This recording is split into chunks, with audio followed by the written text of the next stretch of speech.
La chirurgie ambulatoire, c'est le fait de réaliser une prise en charge chirurgicale dans le cadre d'une hospitalisation ambulatoire qui se déroule sur la journée. En fonction du type de pathologie, le chirurgien valide avec le patient la prise en charge ambulatoire.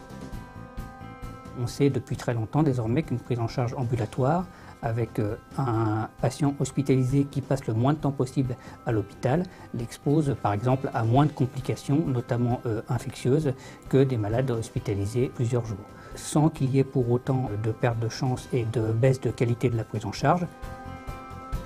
À la fin du rendez-vous, un cahier de suivi est remis au patient. Il récapitule toutes ces données liées à l'opération.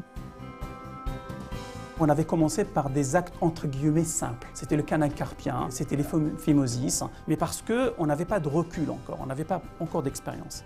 Mais avec la maturité de cette prise en charge, de jour en jour, on rajoute des interventions. Et donc c'est pour ça que la consultation d'anesthésiste est un moment d'échange avec le patient et on adapte l'anesthésie suivant le type de chirurgie, suivant sa douleur, que ce soit une anesthésie générale ou que ce soit une loco-régionale. Et souvent, on associe les deux parce que là, on est beaucoup plus efficace.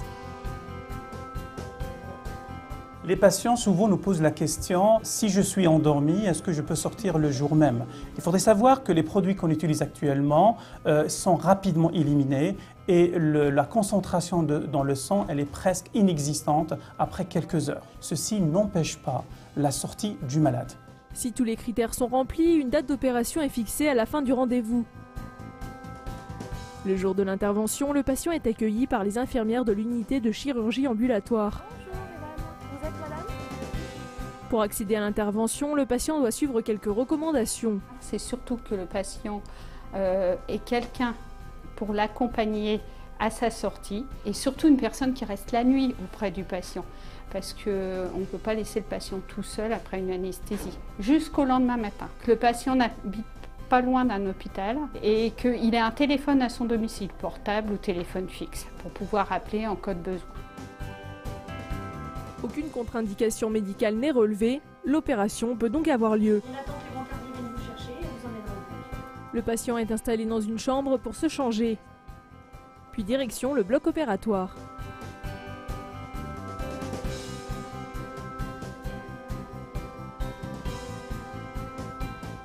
À la fin de l'opération, réveil en salle post-opératoire.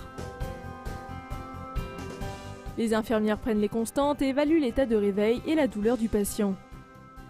Une fois que tous ces critères sont remplis, ce patient-là peut transiter de la salle de soins en service d'anesthésie-chirurgie ambulatoire. Donc je rassure nos patients, il ne sortira que lorsque tous les critères sont remplis, qu'il a pas mal, qu'il a bien mangé, qu'il n'a pas de nausées, etc.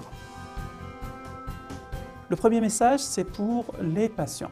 L'anesthésie-chirurgie ambulatoire, c'est des actes qu'on avait déjà faits dans les services d'hospitalisation. Donc, c'est quelque chose qui a déjà été bien maîtrisé avant de le mettre en ambulatoire.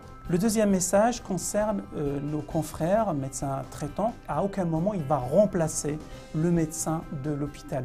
Le médecin de l'hôpital, en prenant en charge le malade en ambulatoire, il va faire tout ce qu'il faisait avant en prise en charge conventionnelle. Et le malade, lorsqu'il sort, il sort toujours avec une fiche de recommandation dans laquelle on précise le type d'intervention qu'il a eu. Quelques jours après l'opération, l'infirmière prend des nouvelles du patient. Cet appel intervient dans le cadre du suivi post-opératoire. Vous avez besoin de prendre des antalgiques? Oui, comme prévu en systématique, d'accord. Plus de 90% des personnes interrogées sont satisfaites de la chirurgie ambulatoire. Les médecins espèrent ainsi développer ce mode de prise en charge au maximum d'opérations.